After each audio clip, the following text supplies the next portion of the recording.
오늘 성경 말씀은 디모데전서 1장 18절에서 19절 말씀. 아들 디모데야, 내가 내게 이 교훈으로서 명하노니 전에 너를 지도한 예언을 따라 그것으로 선한 싸움을 싸우며 믿음과 착한 양심을 가지라. 어떤 이들은 이 양심을 버렸고 그 믿음에 관하여는 파선하였느니라. 오늘 본문 말씀 디모데전서 1장 18절로 19절 말씀, 이 말씀 중심에서 은혜를 받고자 할 말씀은 주님과 함께 하십시오. 인생을 향해로 비유하는 일은 동서나 고금에 흔히 있는 일인 것 같습니다. 세상이 바다라면 인생은 작은 배 한 척으로 항해하는 것과 같이 생각할 수 있습니다. 어떻게 하면 항해를 유쾌하고 성공적으로 마칠 수 있을까 하는 것이 사람들의 중요한 과제라 할 것입니다.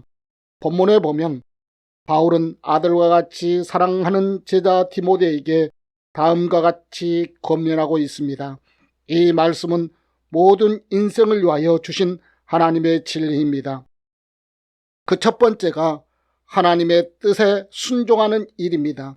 이 세상은 하나님이 창조하신 피조물이며 하나님의 섭리 안에 있음을 믿을 뿐 아니라 인간도 하나의 피조된 존재로 절대자가 아니면 하나님의 섭리 안에 있음을 시인하며 그 섭리에 순응할 때 사람들은 가장 안전하고 행복한 생활을 하게 될 것입니다.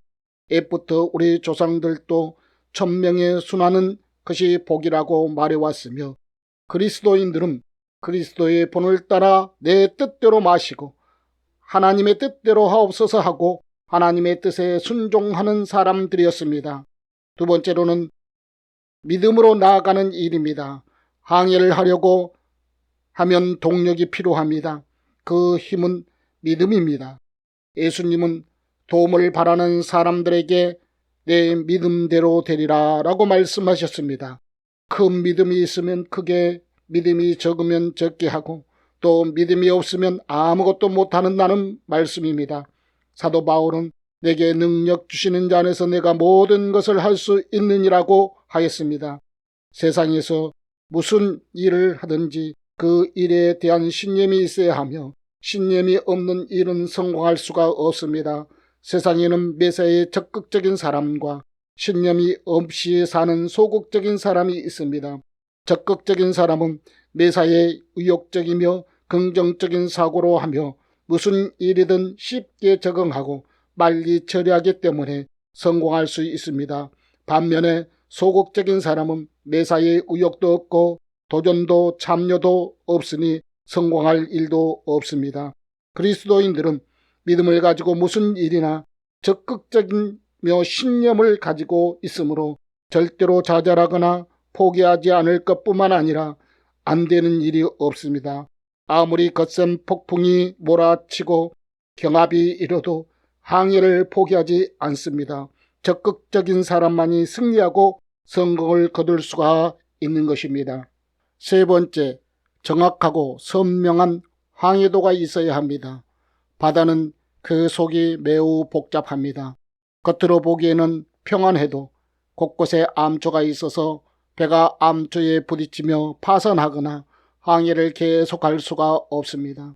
그러므로 안전한 항해를 위하여는 정밀한 항해도가 필요합니다. 이와 같이 인생의 향로에는 성경이 필요합니다. 신구약 성경에는 선명하고 확실한 인생 향로가 표시되어 있습니다. 디모데후서 3장 15절 이하에 보면 성경은 구원에 이르는 지혜가 있게 하면 교훈과 책망과 바르게 함과 의로 교육하기에 유익하니 이는 하나님의 사람으로 온전케 하며 모든 선한 일을 행하기에 온전케 한다라고 말씀하고 있습니다. 늘 성경을 읽으며 하나님의 말씀대로 사는 사람들은 안전하고 유쾌한 생활을 계속하게 될 것입니다. 네 번째, 착한 양심을 가져야 합니다.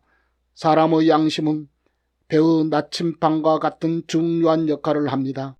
망망대해에서 나침반이 없으면 배는 방향 감각을 상실하고 방향을 바로잡지 못한 상태에서는 타선을 하거나 순항을 한다 해도 목적지에 도달할 수가 없으며 모든 수고는 허사가 되고 말 것입니다. 젊은 요셉의 보디발 장군의 아내의 유혹에 넘어가지 않는 것이나 주님을 위하여 철저한 박해를 참고 혹 죽은 것은 양심의 지시를 따름이었습니다. 우리는 욕심에 눈이 어두워 양심을 잃은 사람들의 참담한 파멸을 많이 봅니다. 히브리서 기자는 우리가 예수 피를 힘입어 양심의 악을 제하고 몸을 맑은 물로 씻었으니 참 마음과 온전한 믿음으로 하나님께 나아가자 라고 말씀하고 있습니다. 양심이 기능을 상실하거나 더러워지면 바른 삶을 살아갈 수가 없습니다. 끝으로 꼭 필요한 것은 우리의 인생의 배에 주님을 선장으로 모시는 일입니다. 주님이 함께 하시며 주님은 모든 결합을 극복하게 하여 주시고 안전한 항해를 가능하게 하실 것입니다. 마태복음 8장 23절부터 읽어보면 예수님께서 제자들과 함께 갈릴리 바다를 건너실 때에 극난한 항해를 무사히 이끌어 주신 사실을 알 수가 있습니다. 참으로 놀랍고 감동적인 사건이었습니다.